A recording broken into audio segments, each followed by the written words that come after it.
How far will those in power go to make sure that the truth stays hidden? The death of Catalina Cathy Cabral, accident or suicide? Forensic finding shows injuries consistent with a fall, but there are still key contradictions in the evidence that cast doubt on the official explanation. An autopsy confirmed that Cabral died from blunt traumatic injuries consistent with a fall. PNP forensic experts noted that her body was found very close, 0.2 to 0.8 meters to the ravine's base, suggesting that she slid down rather than being pushed. This detail is critical because it raises questions about how Cabral fell and whether there was any outside influence. If it were a simple accident, the body might have been found farther from the edge, but it was almost as if she had slid down the slope, which could imply she was either in a vulnerable state or acted under duress. At sabi ni CJ Hero, Cabral was known for her vanity and concerns for her appearance.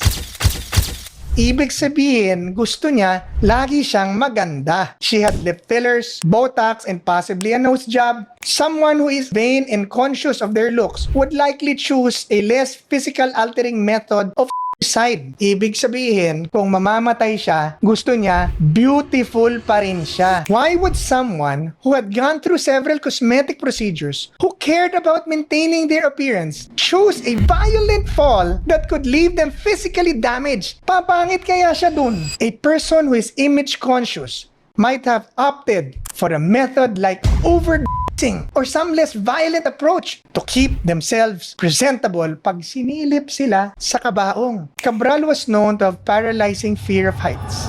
Biggest phobia?